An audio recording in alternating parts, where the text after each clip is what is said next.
بسم الله الرحمن الرحيم. Assalamu alaikum wa rahmatullahi wa barakatuh. Today we are going to talk about the main types of the novel.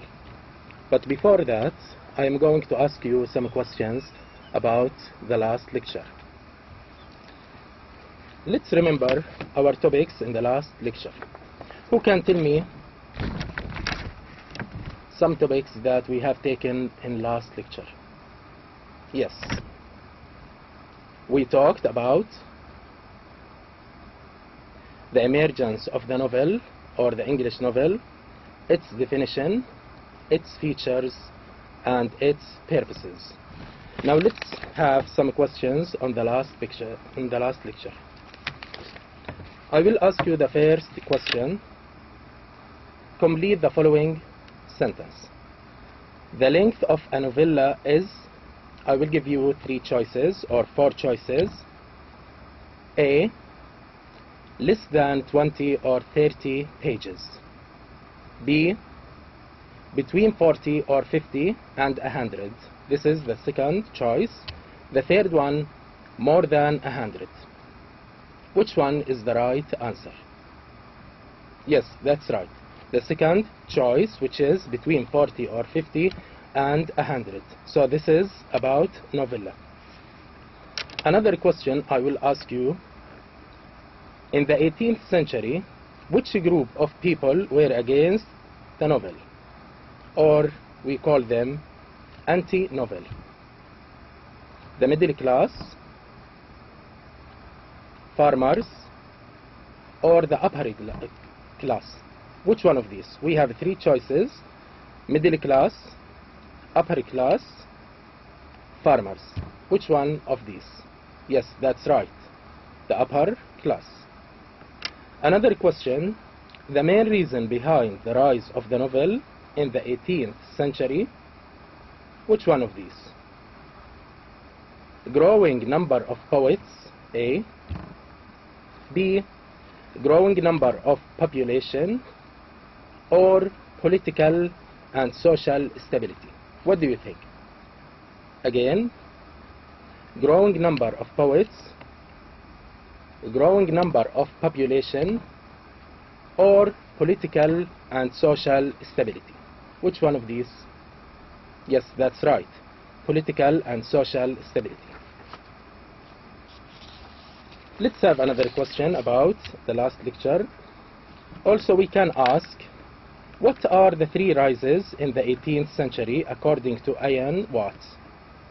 What are these 3 rises? Who can tell me the 3 rises? Think of this question. We have talked about 3 rises that, or according to Ian Watts. Yes, the first one, the rise of, yes, the middle class. The second one, the rise of literacy. The third one, the rise of, yes, the rise of the novel. So these are 3 rises in the 18th century according to Ian Watt. Again, we have the rise of the middle class, the rise of literacy, and the rise of the novel.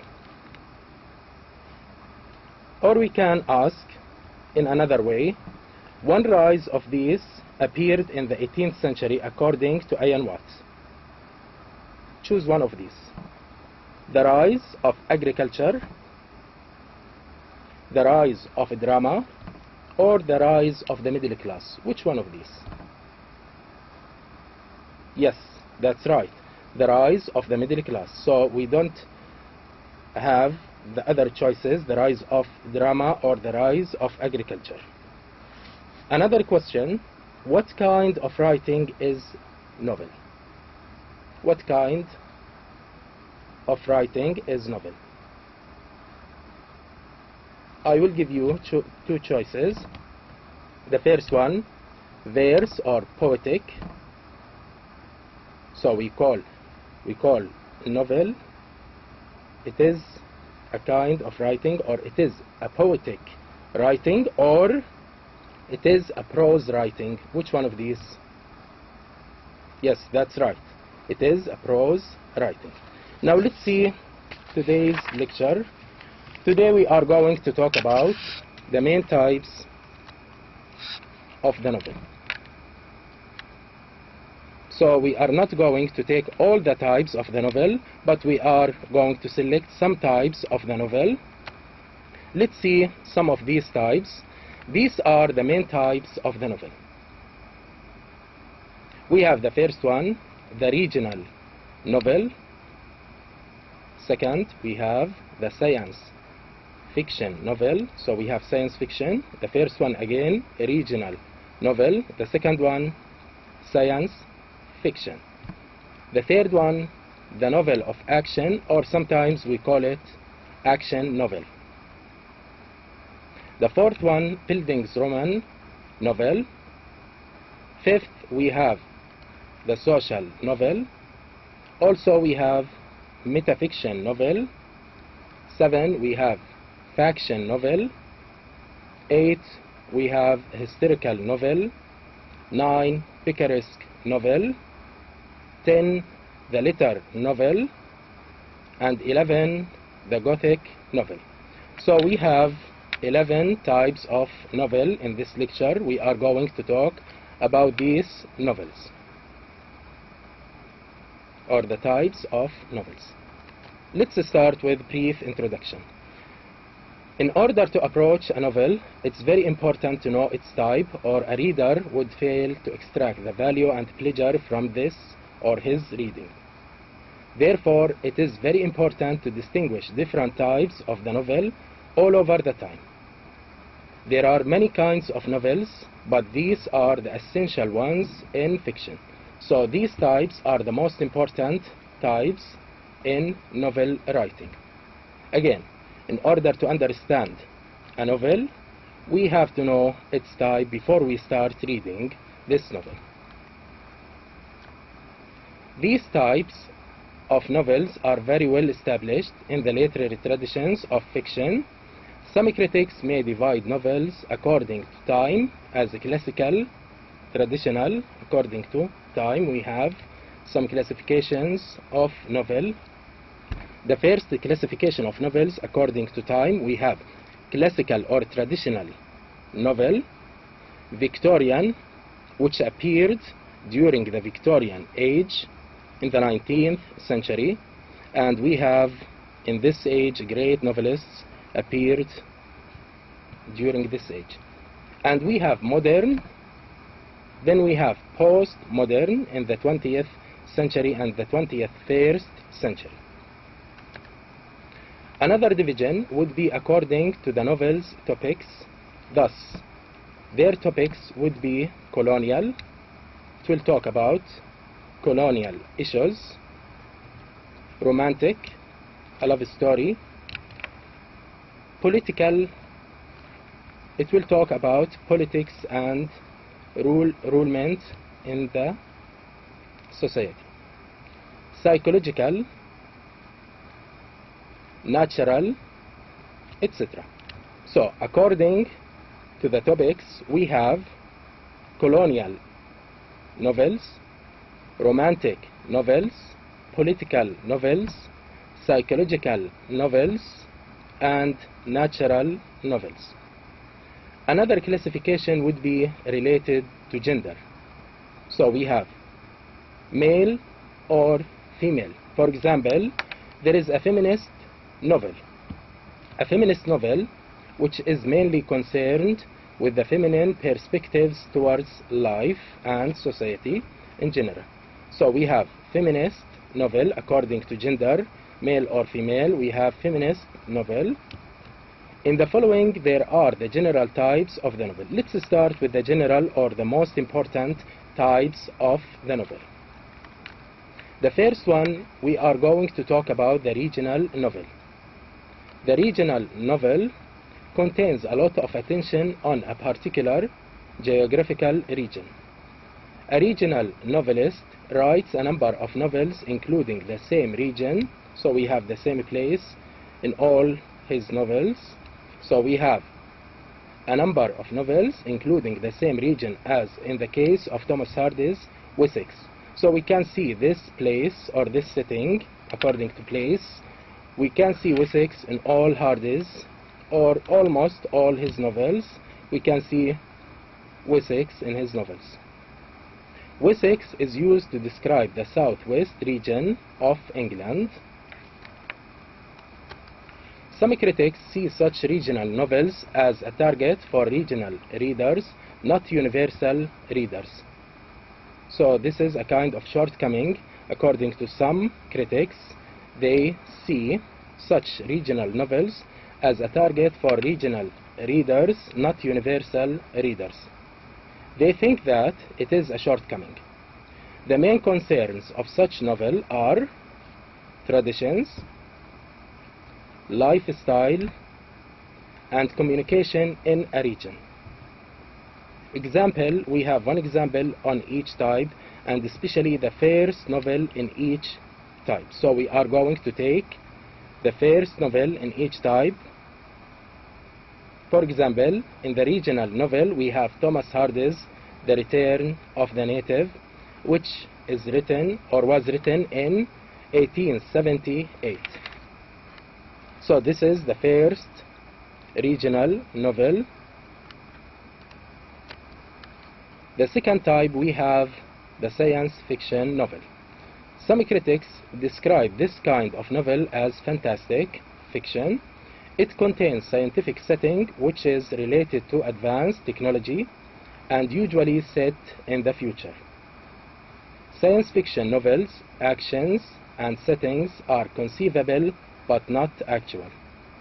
So we are going to talk about, in this science fiction novel, we are going to talk about something in the future or something related to scientific approach in the future. In the Age of Reason, Jonathan Swift's Gulliver's Travels, which was written in 1726, was one of the first true science fiction works. Later in the 19th century, H.G. Wells is considered one of the most important authors of science fiction. So we have H.G. Wells, which is considered one of the most important authors of science fiction. His most notable science fiction works include The Time Machine, which was written in 1895, so it is in the 19th century, and The Invisible Man, which was written in 1897. So these types or these examples on science fiction, we have Gulliver's Travels, The Time Machine, and The Invisible Man. 3. We have the novel of action or the action novel. This kind of novel is concerned with what characters do all over the novel and how the action goes on. In this type of novel, there is sometimes a loose plot structure. For example, we have Defoe's Robinson Crusoe, which was written in 1719. In this novel, there is a loose plot structure. We can note that later in the following lectures about this novel. We are going to discuss all the elements and all the features of this novel in the future lectures. So we are going to have a deep analysis of Robinson Crusoe in the future. So we will see this loose plot structure and this type, the novel of action, and the effects of this type on Robinson Crusoe.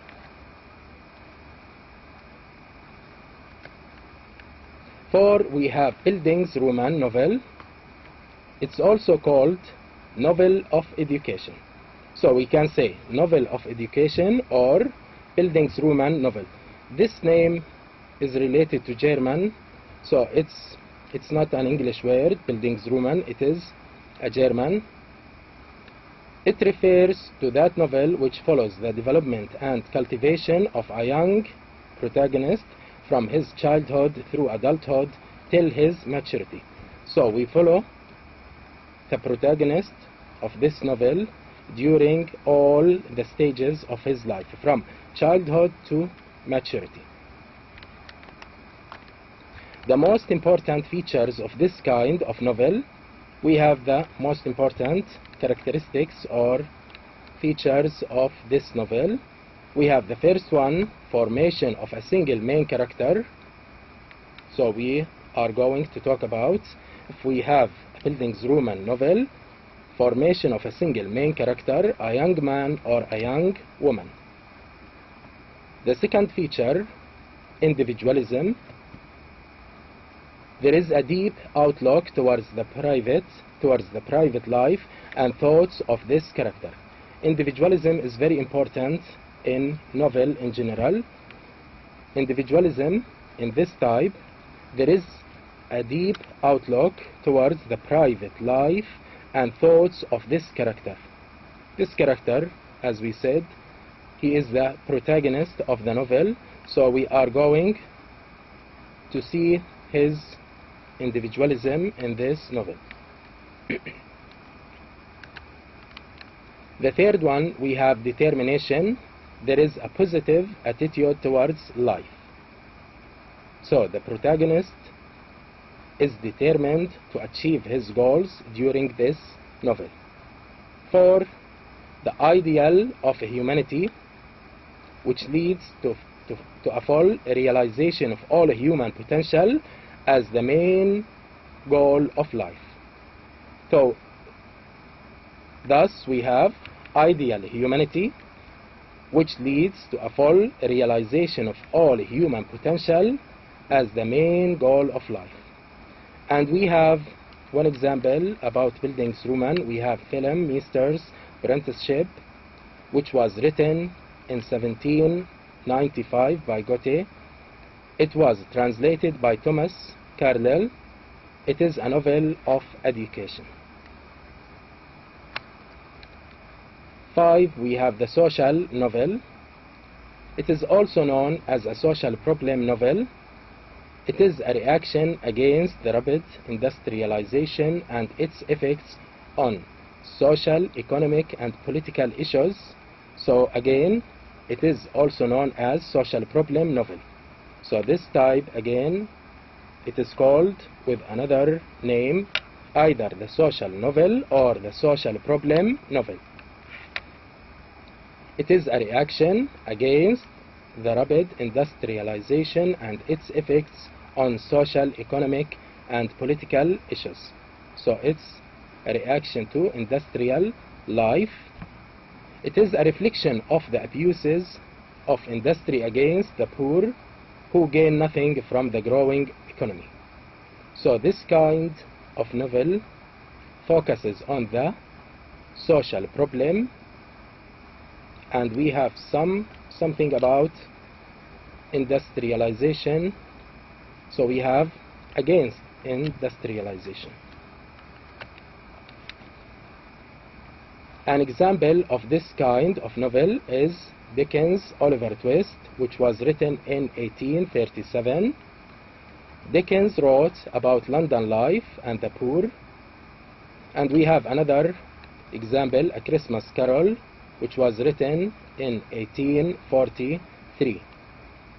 This is another good example of struggles of working class with their social problems. We can see in this novel the character of Scrooge, and we can see who is the boss in his work and the struggle with working class in his work. 6. We have the metafiction novel. Metafiction. So we have metafiction novel. Who can tell me the meaning of metafiction? We have fiction and we have meta. So it is beyond fiction, or it is simply fiction about fiction. What's the meaning of that? Who can tell me the meaning to write a novel fiction about fiction? So can we have a novel which is written in fiction about fiction? What do you think? Let's see. So it is simply fiction about fiction. It deals with the nature and process of the composition of the novel. So it deals with the art of fiction, we can say it is a kind of a criticism inside the novel. It's a kind of showing the artistic elements in the novel. So the author or the novelist is trying to show his ability to write novels.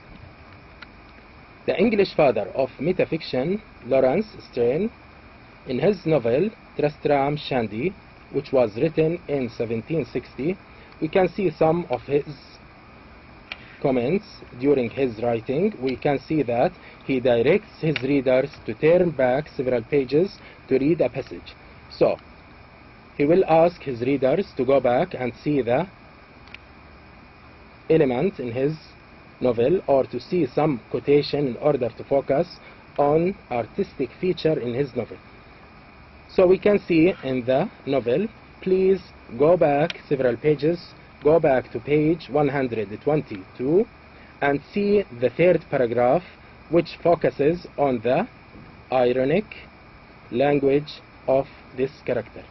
So it's a kind of, yes, directing the readers to sense the artistic flavor in his writing. 7. We have faction novel. What's the meaning of faction? It's not fiction, faction. Yes, we can see this word is formed of two words. Fact and fiction. So we have a coinage of fact and fiction. We take the first syllables from the first word and we take the last one from fiction. So we have faction. So it refers to a novel that is between fact and fiction. It's not real and it's not fiction. Both of them. It's a mixture of real fiction. So it refers to a novel that is between fact and fiction, which deals with real events or people, but taking details from the novelist's imagination, not from the real life. According to Encyclopedia Britannica, a non-fiction, also faction, is called what?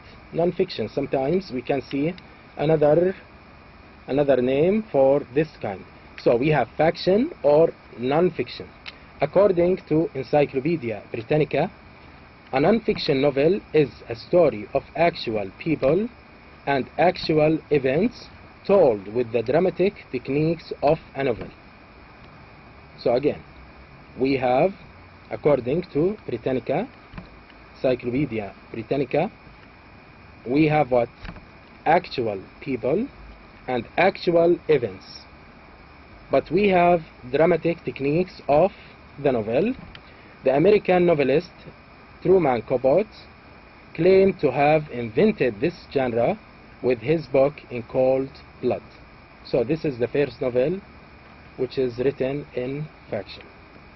It was written in 1965.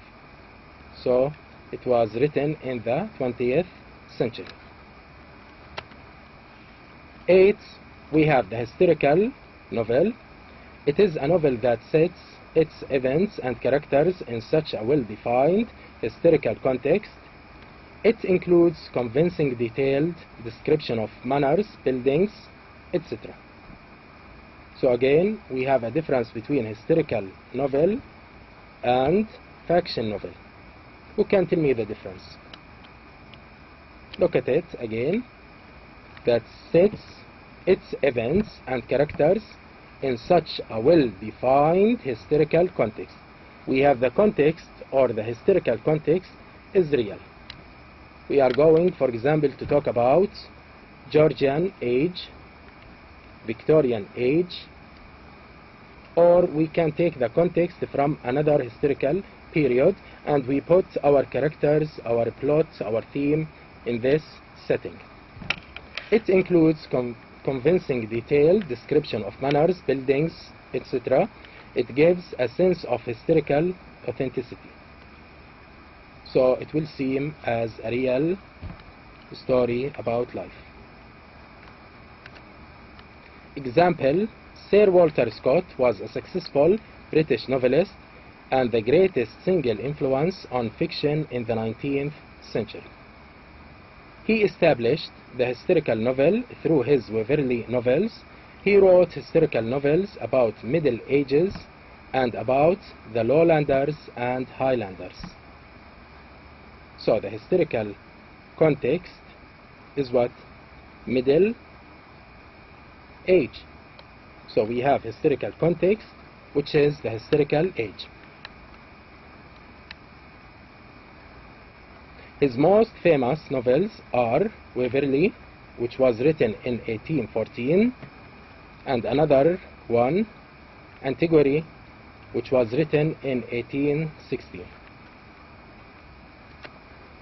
There are also some great novels in the 19th century which have historical interests, such as Dickens' A Tale of Two Cities, which was written in 1859, and Victor Hugo's Notre Dame de Paris, which was written in 1831. These are other examples of historical novels, but the first one again, we have Waverley and Antigone, which were written by Sir Walter Scott, who was a successful British novelist, and he was the greatest single influence on fiction in the 19th century. The historical novel is neither dead nor dying. So again, the historical novel is neither dead nor dying. It will stay for a long time, since it's a kind of novelistic record in the fiction. It is a story which is set among historical events. Such historical novels recreate the atmosphere of a past period and include actual characters and events from history. So it's a kind of recreation of the past in fiction or in fictional language. 9. We have the picaresque novel. The object of the picaresque novel is to take a central figure and follow his adventures all over the novel. So we have only one character, one protagonist, and we are going to follow this character till the end of the novel. Usually a poor young man lives in a poor circumstances and reaches the top at the end. So at the end he will achieve his goal. A Picaro, who is the protagonist or the main character in the novel, the hero of the picaresque novel, moves or travels from one place to another in order to achieve his interests. Again, the picaresque novel, the object of the picaresque novel is to take a central figure and follow his adventures all over the novel. Usually a poor young man lives in a poor circumstances and reaches the top at the end. A Picaro, the hero of picaresque novel. By the way, Picaro is taken from Spanish language, yes, from the Spanish language. So we have Picaro, the hero of the picaresque novel, moves or travels from one place to another in order to achieve his interests. He travels from one place to another to achieve his goal.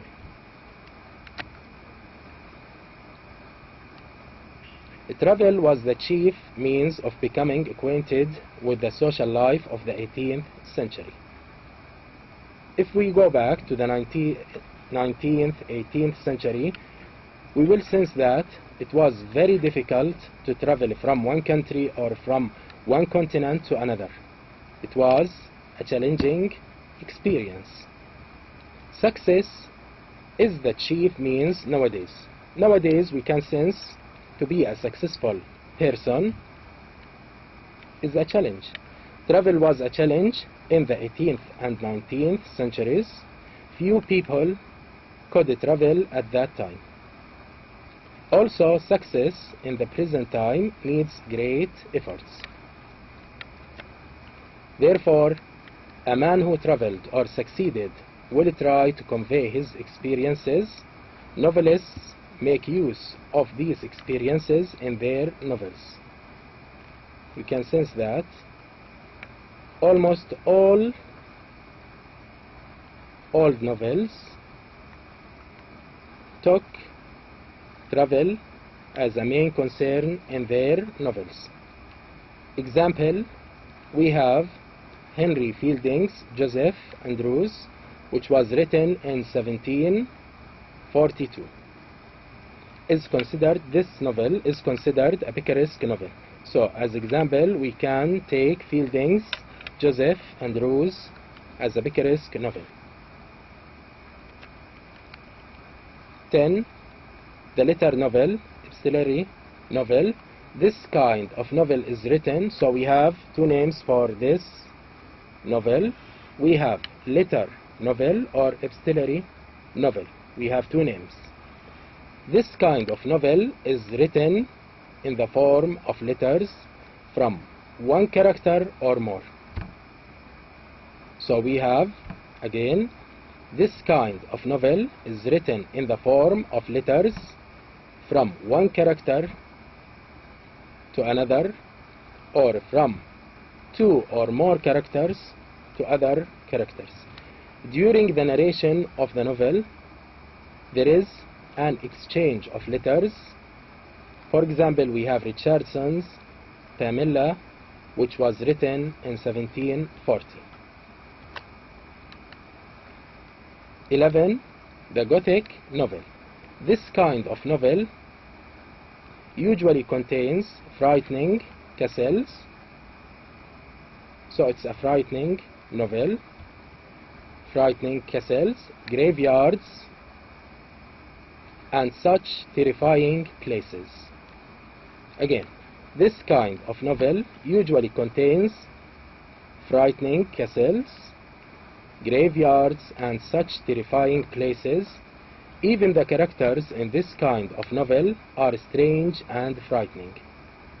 It is also full of strange noises, sometimes storms, tension, and suspense. So it is a terrifying novel. We have terrifying places such as graveyards,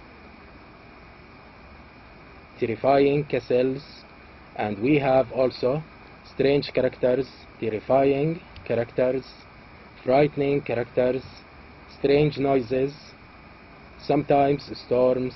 We have tension and suspense in this kind of novel. For example, we have Horace Walpole wrote the first Gothic novel, which is The Castle of Otranto.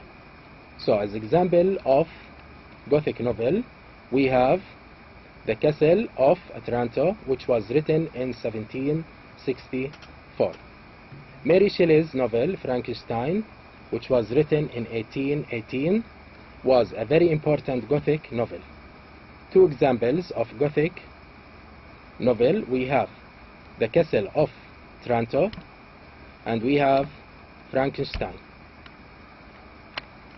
Novels about vampires are also considered Gothic novels. So these novels are terrifying and full of terror, and their actions are terrifying. Verne the Vampire, this is the first, we have to underline this. Verne the Vampire, which was written in 1845, was the first vampire novel, which established the conventions of vampires, where Verne has fangs, leaves wounds on the neck of his victims, and is very powerful. Conclusion: these are some of the novel's types. As it is clear, there is a pioneering novel for each kind of them, which sets the main principles and features of every one of them. It's a kind of setting and establishing the appearance of the main kinds of the novels with their examples. Thank you very much. See you next lecture. السلام عليكم ورحمة الله.